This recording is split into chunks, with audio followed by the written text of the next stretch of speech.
Welcome, saber enthusiast. I am Nick Nitro and I am the Lord of the Crucible. Today we are here to conduct our full review of the Theory Sabers A05. Now, I got this as a Christmas gift, finally getting around to reviewing it now. I really love the look of it. I mean, it's got this very beautiful black to blue gradient. Looks really, really nice. But I've also found some things about it that, well, you should probably know before you get one. This thing is really, really light. You'll see some of that when we get to our weights and measures and our balance points. But something else I noticed is on the blade. Now, I'm gonna try and get pictures of this. I don't know if I'll be able to, but right about here, a lot of saber blades that I've had have been screw-in tips. And I've had a few, like this one, that are pinned in place. It's just a little polycarbonate pin. I've had mixed results with that. We'll see how it handles. Usually when a threaded tip flies out, I can pick it up and screw it back in. When a pinned tip flies out, it's already caused a lot of breakage around the end of the blade. So we're gonna see how this one handles. It is a full 36-inch blade. It's got a good deal of weight to it. Now, for the price, I was told this was about $210 to $220, including shipping. So it's a very reasonable saber for the fact that this is a Proffie board saber. As you can see here, it has a Proffie board. Everything's really nice in here. And that means it is fully programmable, just like the Ally Sabers Proffie board. I have not upgraded this yet. I do intend to, but we want to do our review here first. And one of the reasons why I upgrade these is usually when they're coming from a factory like this, at least in my experience so far, they're usually running an older version of the Proffie OS, which is usually about 6.5 to 6.9. That means that there's some features that either are not enabled or that they don't have access to. Now this one does have gesture controls enabled already, but it doesn't have access to edit mode, which is like one of the things I love having on a Proffie saber, because you can change just about anything on a saber with edit mode. So I will be doing that probably later on today. But let's go ahead and get on to our weights and measures and see where this stacks up compared to others. But right now, I'm thinking it's very, very light.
Okay, so we're going to take a little bit of time on this measurement because there's something I really want to point out here.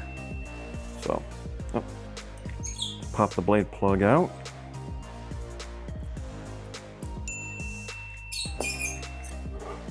There we are. Get the blade in. So what we're going to do right now is we're going to measure the balance point. And this for me is usually a very important measurement.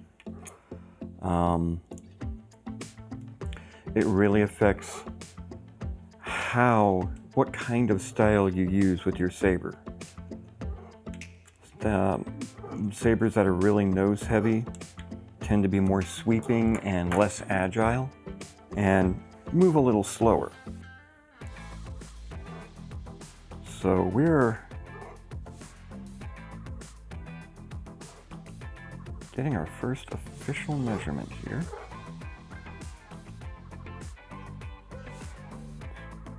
Right about here. This is quite a ways out. I mean, quite a way. Wow.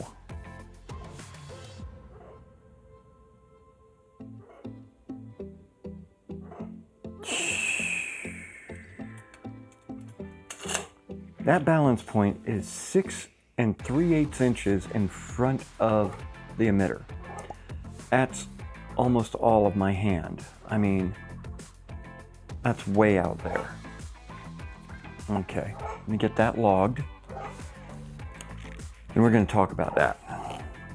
That's a huge distance forward. It really is. When I'm waiting to do a review, I'm actually testing out the saber, spinning it, holding it, see how it feels in my hand.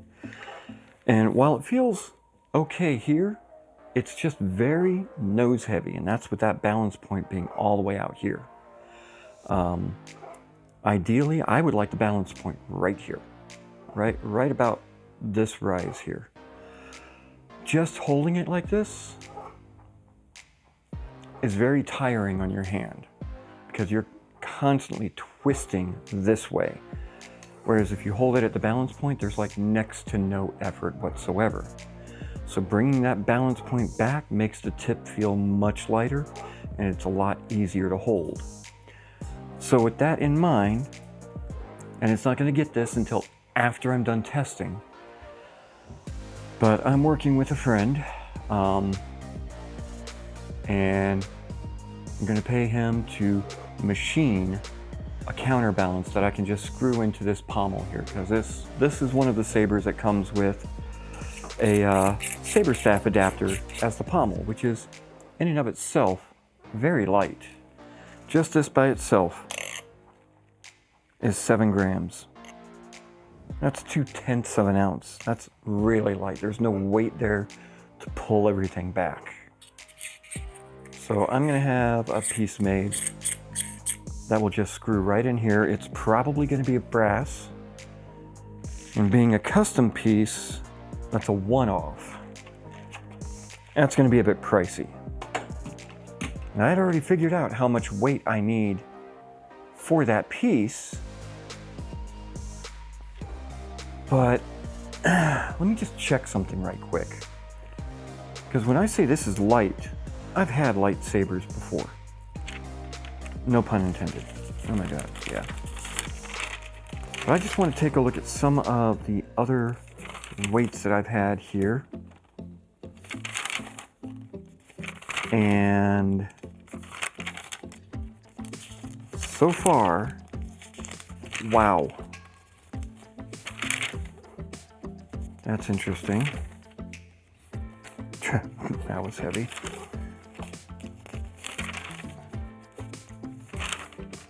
Yeah. Every other saber that I have tested, I have never had a saber under 11 ounces. Until now. This one is 8.7 ounces for just the hilt. That's it. That is like next to no weight to counter the blade, so it's very, very nose heavy. I mean, you just want to drop that tip. For my own personal use, once I'm done with testing, this is going to get a counterweight back here. That'll make it so much easier to wield. Let me know in the comments if you want to see a follow-up on that when I get that done. But this is really, really, I cannot stress that enough.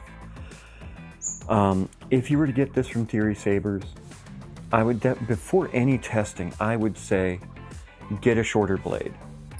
28 inch, 24 inch if you can, because that's going to take off a chunk of weight here.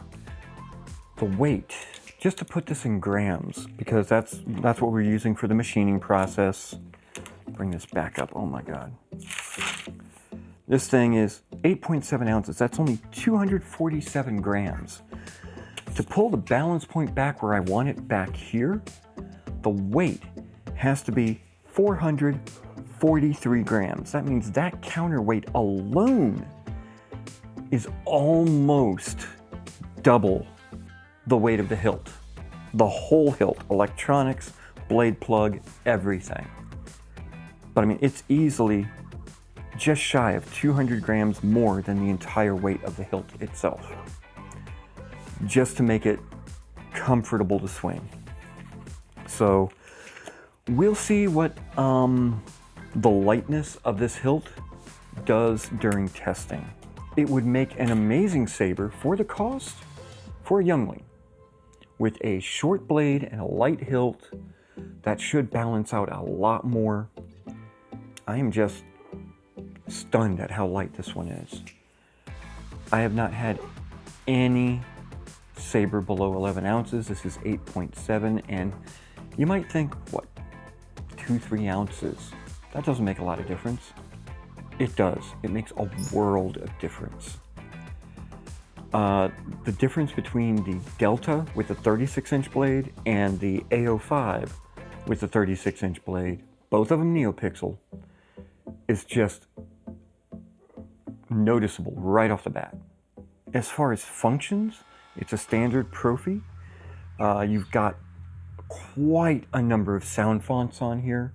Let's see how loud we can get the sound on this.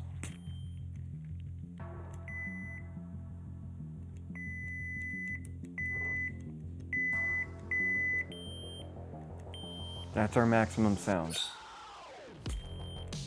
So,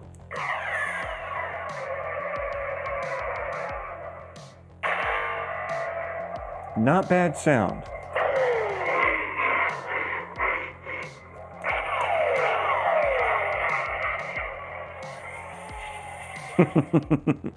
I like that. It's got that whole sonic charge ignition. But when we get this in the Crucible, we're going to see how well this can take everything. I've been surprised recently. I've had 2 champions back to back that I never expected. A Xeno 3, the first Xeno 3 on the Crucible, and the first Proffie to be tested. Both of them turned out to be champion. We'll see if this can continue the trend. But till then, I'll see you in the Crucible.